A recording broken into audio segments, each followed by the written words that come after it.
இந்த மண்ணில் வாழ் மட்டும் வீரத்தை தீர்மானிக்கவில்லை. கருணையும் தானமும் மரியாதையும் ஒரு மனிதனை யுகமாக மாற்றிய காலம் அது. அந்த யுகத்தின் பெயர் வேள்பாரி. பரம்புமலை, அடர்ந்த காடுகள், மேகங்களை தொட்ட மலை சிகரங்கள், மனிதன் அடங்கி கிடக்க வேண்டிய இயற்கை. ஆனால் இந்த மண்ணில் இயற்கையே ஒரு மனிதனை ஏற்றுக்கொண்டது. அவன் வேள்பாரி. கல்லால் கட்டப்பட்ட கோட்டை அல்ல அது, நம்பிக்கையால் கட்டப்பட்ட அரண்.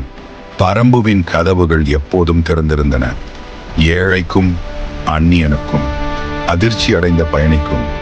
ஏனெனில் அங்கு அரசன் இல்லை, ஒரு பாதுகாவலன் இருந்தான். வேள்பாரி அழகால் அல்ல, அச்சத்தால் அல்ல, நியாயத்தால் அரசனானவன். அவன் வாழ் உறங்கும், அவன் மனம் விழித்திருக்கும். போருக்கு அஞ்சாதவன், ஆனால் போரை காதலிக்காதவன். பரம்புவில் நிலம் யாருடையதும் இல்லை, ஆனால் எல்லோருக்கும் சொந்தம். உழவன் உழைப்பான், அரசன் பார்த்திருப்பான். பசி வந்தால் அது ஒருவரின் குற்றம் அல்ல, அது அரசனின் பொறுப்பு.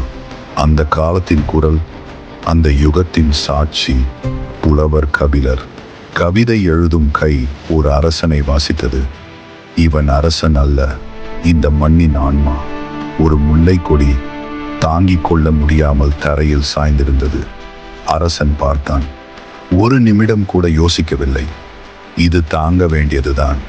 அவன் தேர் ஒரு கொடிக்கு தாங்கலானது. அந்த நொடியில் பாரி அரசன் அல்ல, ஒரு தெய்வமானான். அவனின் புகழ் கவிதையாக பரவவில்லை, பொறாமையாக பரவியது. 3 அரசர்கள், ஒரு சிறு நாட்டு தலைவன் எப்படி இவ்வளவு உயர்ந்தான்? அவர்களுக்கு பயம் பாரி அல்ல, பாரியின் புகழ். போரின் வாசனை காற்றில் கலந்தது. பரம்பு ஆயுதம் எடுத்தது. ஆனால் பாரியின் கண்களில் கோபமில்லை. அவன் சொன்னான், இந்த மண் இரத்தம் குடிக்க வேண்டியதில்லை. இரவு விண்மீன்களை பார்த்தபடி ஒருவன் நின்றான். நான் தோற்றால் என் மக்கள் தோற்கக்கூடாது. அரசனின் சிந்தனை ஒரு தந்தையின் கவலை. இந்த கதை வெறும் அரசன் கதை அல்ல, இது ஒரு யுகத்தின் தொடக்கம். ஒரு மனிதன் எப்படி ஒரு வரலாறாக மாறினான் என்பதின் முதல் அத்தியாயம். வேள்பாரி வாழ்ந்தான், வாழ்கிறான், வாழ்வான். ஏனெனில் கருணை சாகாது.